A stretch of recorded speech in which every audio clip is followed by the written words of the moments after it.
What's up, fam? This your boy Cut to the Chase TV. Be sure to hit that like and subscribe button. Be sure to share this video. I got some news for you Negroes today. Now, we all heard the news about Diddy house being raided by the feds, and he's accused of doing everything to everybody. Drug trafficking, sex trafficking, messing with underage women, groping men, assaulting men. We even heard the audio of Diddy allegedly punishing Meek Mill in the ass after he spiked his champagne.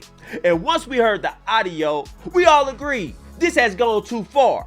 Diddy is out of control. What the hell is wrong with Diddy? This man must be stopped, because as the months go by, more people comes out and the claims are getting more egregious and the claims are getting more traumatic.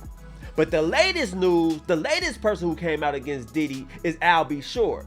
And I'm here to say he didn't try to fuck Al B. Short. But what Al B. Short is trying to say, that Diddy tried to kill his ass. He's saying Diddy is responsible for putting him in that coma. Listen to what Al B. Short just said. Let's go. We are going to be producing the Al B. Short life story.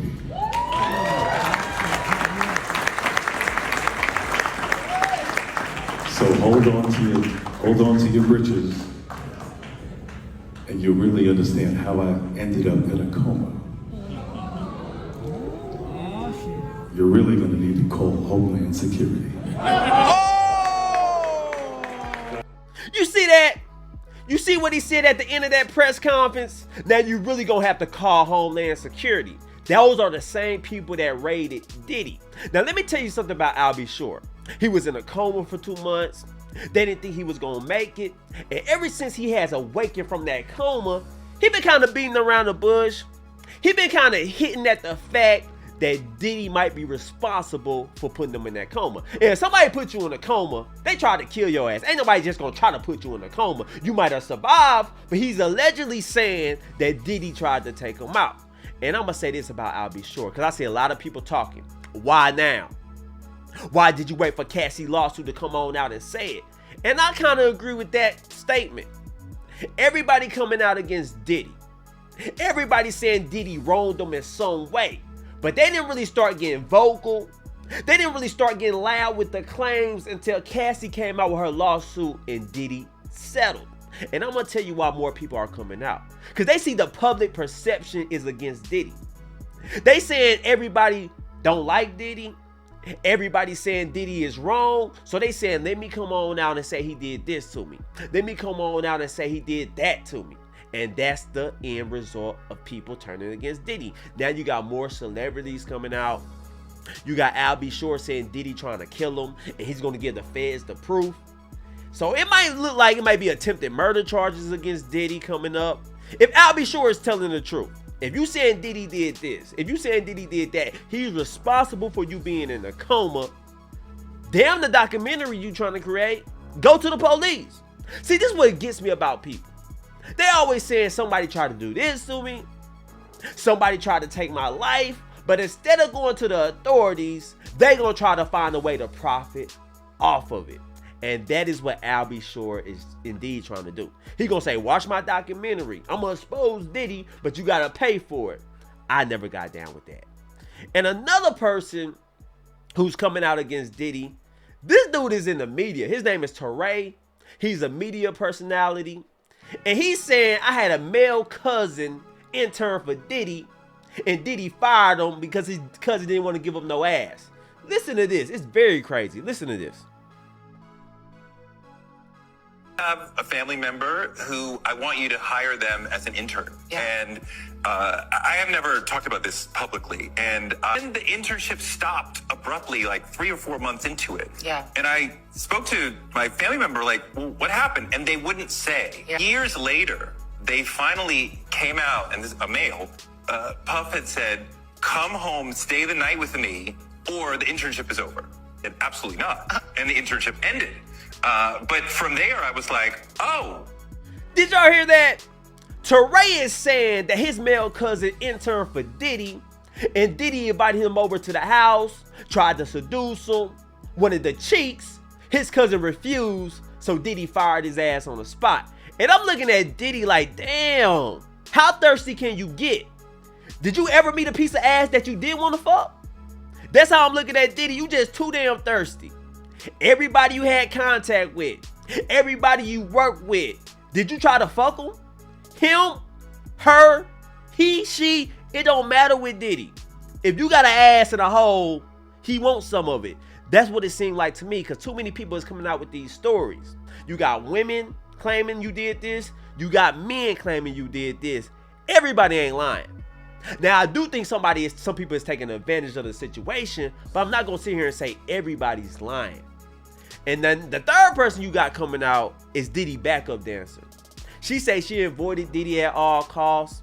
She says she used to dance for Diddy and go home because Diddy traumatized her that much. It was a traumatic, horrifying experience working alongside Diddy, even though she interviewed him later in her career. Let's take a listen to what she had to say about the situation. Let's go. Oh, yeah. You know, we all have stories. Seriously, we all have stories. Mine is horrific and only 5 people know it. And I probably will never tell it. But since then I've been like, yep. And I also am very intimately aware that you tell your truth and you become victimized over and over and over and over and over and over. And mind you, that's not true. If you tell your truth, you don't become victimized. We'll sympathize with you. We'll show you empathy. But what the public don't like is when you wait till later to tell your truth. Why did everybody have to wait till Cassie filed a lawsuit? Cassie filed a lawsuit. Diddy settled with her in less than 24 hours. Next thing you know, we got Lil Rod, a grown-ass man, talking about Diddy assaulting him for a whole year. Grabbing him on his ass. Making him work in the shower with Diddy. All that crazy stuff. And I'm looking at Lil Rod the same way I'm looking at her. Why did you wait for Cassie to file a lawsuit? See, I don't need a group effort to take somebody down. If somebody wronged me, if somebody assaults me, I'm going to handle it right then and right there. I'm not going to wait a year. I don't need to get strength from somebody else's story. Hell no, you do something wrong to me, we're addressing it right then. If I have to go to the police, damn it, I just have to do that. I don't need somebody else to go to the police first. That's what we don't sympathize with, because everybody asks her this question. Now you speak out. Diddy's trending all over America. It seemed like you chasing clout a little bit. That's how the public look at this situation. I'm not saying it's true. I'm just telling you what people think. But let's continue. Let's hear what she had to say. I then interviewed him many times. I have a lot of stories, y'all. I've been in Hollywood for 25 years, maybe longer, 30. I got a lot of stories. Unfortunately, maybe I'll write a book one day. You see that? She got a story about Diddy. She didn't want to go to the police. It's so horrifying. She don't go to the police. She talking about she might write a book one day. Now, we all know what that means. She trying to find ways to profit off her story. See, if you really want justice, justice don't cost a damn dime. A lot of people think, oh, I don't receive justice unless I get a payment. Damn the payment. You receive justice by having his ass locked behind bars. Why do money comes with your justice? Why do you have to get paid for justice? If Diddy really did something so horrific, if he made you uncomfortable, that you sitting on this camera years later crying, damn a book. We don't want to hear about it in the book. We want to hear about it in the damn indictment. That's how the public looking at it, and that's how I'm looking at it. Now, I'm not saying Diddy is innocent. He may have wronged this woman, but all I'm saying is, why now? If it's so horrific, if it's so terrifying, take your ass to the police years ago and take this man down. Don't allow him to victimize somebody else. That's all I'm saying. Let's go. But it just is so traumatizing that women just want to live every day and feel safe.